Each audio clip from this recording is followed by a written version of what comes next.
Hello and welcome to the MMORPG Features of the Week for May 18th, 2013. I'm your host, Bill Murphy, and these are the top 5 exclusive features from MMORPG.com for the week that was. Let's get started.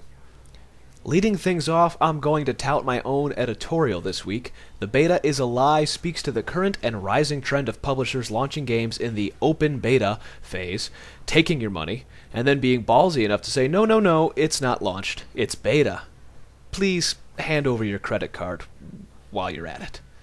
The latest case of this is Neverwinter, of course, which is actually a pretty decent game, marred by some seriously shady cash shop practices.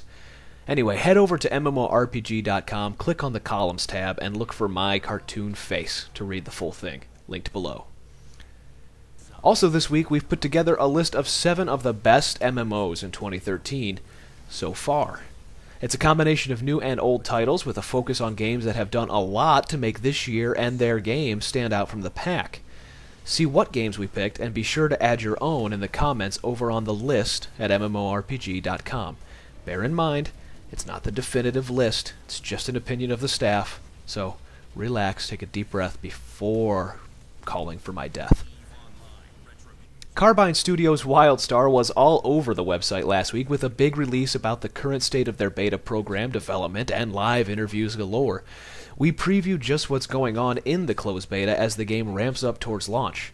Be sure to find out why we're all watching this one with a keen eye over at the site's WildStar page. You'll learn everything from war plots to class mechanics, combat mechanics, PvP, battlegrounds, housing dungeons, crafting, explorer path, settler path. It's just everything. Jeremy Gaffney seriously hit us with about 9 million pounds of words, so just go read it and indulge yourself. And as we found out this past week, Rift is going free to play as of June 12th. We caught up with the game's lead designer Bill Fisher to talk about the model change, what it means for players, subscribers, and the future of Telara.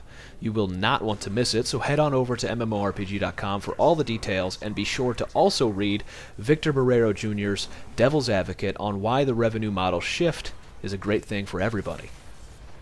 And last but never least, Darkfall Unholy Wars had a rocky path to launch, but our own George Dimmock, newbie to Aventurine's hardcore PvP sandbox, has been spending the past several weeks in the title, riding it solo, and then the final 2 weeks he was with Ripper X's own clan to tackle the game's massive PvP features. Find out what George's final verdict on Unholy Wars is by visiting our Reviews tab at MMORPG.com. That does it for this week. Don't forget to follow us on Facebook, Twitter, YouTube, and Twitch at MMORPGcom without the dot. You can also find me on Twitter at TheBillMurphy.